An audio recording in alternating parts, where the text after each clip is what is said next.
Hello guys, स्वागत है आपका हेल्थ प्लस में। तो दोस्तों, आज मैं बात करने वाला हूं डायलिसिस के बारे में। यानी कि अगर आपको डायलिसिस के टाइम कमजोरी महसूस होती है या फिर थकान आती है, कमजोरी आती है या चक्कर आते हैं या फिर हेडेक होता है, तो इनसे कैसे बचा जा सकता है, इसी के बारे में आज आपको मैं बताऊंगा। और अभी तक आपने हमारा चैनल सब्सक्राइब नहीं किया तो प्लीज चैनल को सब्सक्राइब कर लेना, क्योंकि यहाँ पर मैं आपको किडनी से संबंधित, चाहे वो डायलिसिस हो या फिर किडनी ट्रांसप्लांट हो, यहाँ पर मैं आपको बताता रहूंगा। तो बने रहिए आप वीडियो के एंड तक।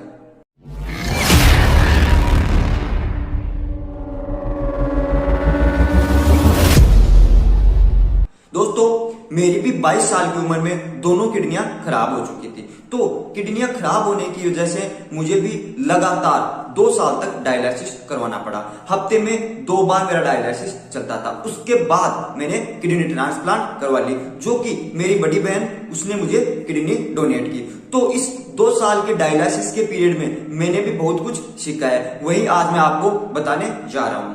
देखिए, डायलिसिस के शुरुआती दिनों में तो मुझे भी कमजोरी सी महसूस होती थी, लेकिन उसके बाद मैंने अपने डाइट प्लान पर ध्यान दिया, जिनकी वजह से डायलिसिस का जितना भी पीरियड बचा था मेरे लिए, उसमें मुझे कभी भी कमजोरी महसूस नहीं हुई और ना ही कभी मुझे हेडेक की प्रॉब्लम हुई और ना ही कभी मुझे चक्कर आए। दोस्तों, अक्सर होता क्या है कि जब हम डायलिसिस पर जाते हैं तो वहां पर डायलिसिस मशीन के द्वारा हमारे ब्लड को फिल्टर किया जाता है और फिल्टर करके हमारे ब्लड में जितने भी वेस्ट प्रोडक्ट है, जैसे क्रिएटिनिन हो गया, यूरिया हो गया, या इसके अलावा जो इलेक्ट्रोलाइट, सोडियम, पोटेशियम, इसका लेवल बढ़ता है, उसको बाहर निकालने का काम किया जाता है। तो इसमें होता क्या है कि इस वेस्ट प्रोडक्ट के साथ साथ हमारी बॉडी से कुछ प्रोटीन, विटामिन या मिनरल्स, वो भी धीरे धीरे करके बाहर निकल जाते हैं। तो इसमें क्या होता है फिर कि जो हमारी बॉडी में पर्याप्त मात्रा में प्रोटीन, विटामिन या मिनरल्स होने चाहिए, वो नहीं हो पाते हैं, जिनकी वजह से हमारे शरीर में कमजोरी सी महसूस होने लगती है। और कुछ पेशेंट्स में जो ब्लड प्रेशर है, उनका लेवल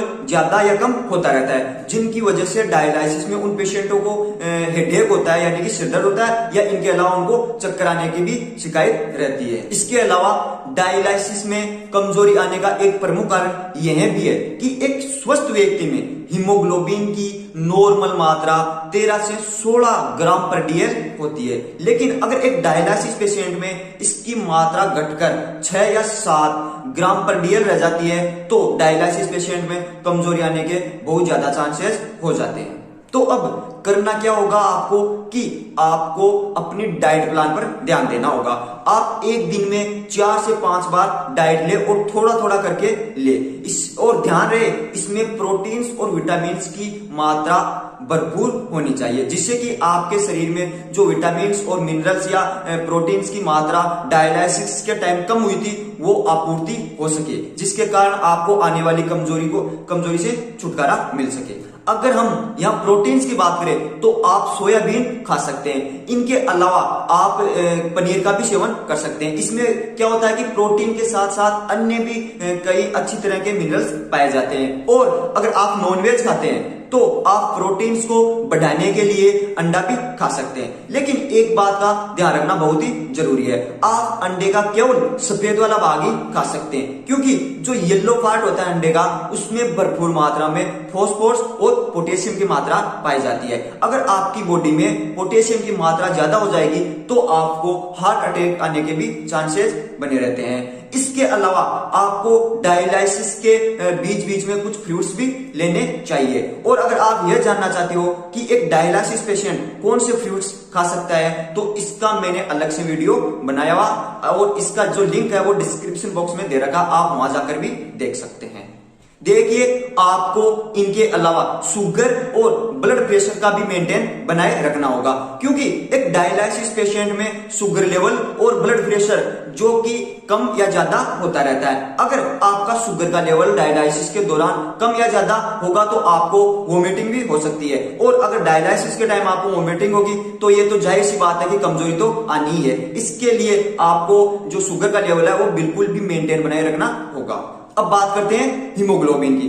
तो देखिए, एक डायलिसिस पेशेंट में हीमोग्लोबिन की मात्रा 10-11 के आसपास होनी चाहिए। अगर आपकी जो हीमोग्लोबिन की मात्रा है वो 10-11 से ज्यादा हो जाएगी तो आपका फिस्टुला काम करना बंद कर सकता है। और अगर 10 या 11 से ज्यादा नीचे आ जाएगी, यानी 6 या 7 के लगभग आ जाएगी, तो जिसके कारण पेशेंट को एनीमिया होने की शिकायत रहती है। और इनके अलावा आपकी जो सांस फूलने लगेगी, जिसके कारण अपने आप ही थकान महसूस होगी। अगर आपका हीमोग्लोबिन का लेवल 6-7 के लगभग है तो आपको डायलिसिस के दौरान ईपीओ इंजेक्शन लगा लेना चाहिए। और ये 2 प्रकार से आते हैं, एक तो आता है 4000 इंटरनेशनल यूनिट और दूसरा आता है 10,000 इंटरनेशनल यूनिट। अगर आपका हीमोग्लोबिन का लेवल ज्यादा कम आ रहा है तो आप 10,000 इंटरनेशनल यूनिट का इंजेक्शन लगवा सकते हो। और अगर 8-9 के लगभग आ रहा है तो आप हर डायलिसिस में 4000 इंटरनेशनल यूनिट का इंजेक्शन लगवा सकते हो, जिसके कारण क्या होगा, आपका हीमोग्लोबिन का लेवल है वो इंक्रीज होगा और आपको कमजोरी जो महसूस हो रही है वो अपने आप ही दूर हो जाएगी। और